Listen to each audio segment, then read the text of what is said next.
प्यारे संतों, परम प्यार से बोलिए धन्यंकार जी। दास आशा करता है कि आप सब स्वस्थ होंगे, सदगुरु की कृपा आप पर बरस रही होगी और आप निरंकार का सिमरन गुणगान कर रहे होंगे। आज की साखी बहुत बेहतरीन साखी, ऐसी साखी जो कि इंसान को यानी सदगुरु की ओर मोड़ दे, सच्चाई की ओर मोड़ दे। और संत महात्माओं, एक किसान परिवार रहता था। किसानी से अपना गुजर बसर किया करते थे। जमीन का अभाव था, सो ठेके पे यानी रेन पे लेकर के एक व्यक्ति से रेन पे जमीन ली, 5 बीघे जमीन ले ली और उसमें खेती की। जमीन 2 साल के लिए ली महात्मा ने एक व्यक्ति से, उसमें खेती करते रहे। लेकिन जैसे 1 साल हुआ, पूरा महात्मा ने फसल काटी। लेकिन दूसरे साल जैसे ही महात्मा जुताई के लिए जा रहे थे, जुताई कराने के लिए खेत के जो खेत मालिक है वो आ गया और उसने इनकार कर दिया। कहते भाई बात खत्म हो गई, आपके 2 साल पूरे हो गए। वो कहते जी 2 साल कहाँ हुए हैं अभी भाई साहब, ऐसी बात क्यों कर रहे हो? अभी तो 1 ही वर्ष हुआ है और 1 वर्ष तो बाकी है, हमने तो पूरा पेमेंट भी आपको दे दिया। वो दबंग टाइप का आदमी था। सो वो संत श्रेणी के व्यक्ति, उसने एक ना सुनी, सो संत से हाथापाई की, धक्का मुक्की की और यहाँ तक कि संत पर हाथ उठा दिया। आओ संत महात्माओं, संत को गुस्सा तो एक क्षण के लिए आया, लेकिन वहीं संत ने अपना हाथ पीछे को खींच लिया। जब सदगुरु की बात ध्यान पे आई कि सहनशीलता संत जनों का गहना है और सबसे उत्तम काम जो संत का वो हरि इच्छा में रहना है। आओ संत महात्माओं, फिर वो अरदास करता है, सदगुरु सच्चे पातशाह तू इज्जत दे, जिल्लत दे, ये सब तेरे हाथ में है।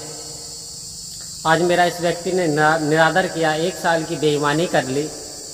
और संत महात्मा समय बीतता चला गया। अरदास निरंकार से अरदास की कि आप ही रक्षक हो, आप ही करने वाले हो, आप ही मेरी इज्जत के मालिक हो। मेरा तो ऐसे ऐसे इस व्यक्ति ने किया। तो होता क्या है, उस जिसने ऐसी बेईमानी की थी उस व्यक्ति का जो एक बेटा था वो अचानक बीमार पड़ जाता और इतना बीमार हो गया कि काफी लाखों रुपया, जहां तो 20,000 रुपए की बात थी, लेकिन लाखों रुपया उसके बेटे पे लग गया। लेकिन वो ठीक नहीं हो पा रहा था, धीरे धीरे वो ठीक नहीं हो पा रहा था। उसकी तबीयत बिगड़ती चली जा रही थी। दिन प्रतिदिन डॉक्टरों की कोई दवाई भी काम नहीं कर पा रही थी। आखिर वो परेशान था, आखिर ऐसा क्या हुआ। वो ऋषि महात्मा मुनियों के पास में गया और उन्होंने जब ध्यान करके देखा तो उन्होंने बताया कि आपने बहुत जुल्म कर दिया, ऐसा जुल्म नहीं करना चाहिए जैसा कि आपने किया। बोले मैंने तो ऐसा कुछ नहीं किया, ऐसा क्या कर दिया?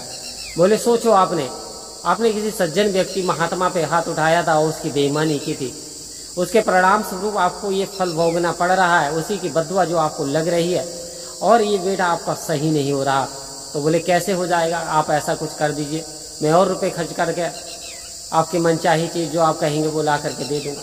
बोले हमारे करने से कुछ नहीं होगा, जाओ वापस उस व्यक्ति के पास, उसी से क्षमा याचना करना।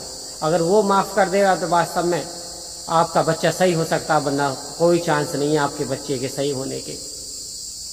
अब मरता करता क्या नहीं करता, एक ही बच्चा था, अकड़ू किस्म का इंसान था, अहंकारी, लेकिन अंत में यानी बच्चे के सामने विवश हुआ और उसने कहा मेरा बच्चा सही नहीं होगा। तो फिर बात बड़ी हारती है और वो फिर महात्मा जी के चरणों में जा करके माफी मांगता, कहता मेरी बड़ी भारी गलती हुई, मैंने वास्तव में 2 साल के लिए जमीन दी थी, मेरी नीयत फिसल गई थी, यानी मेरी नीयत डावाडोल हो गई थी। सो मैंने इस तरीके का षड्यंत्र रचा है।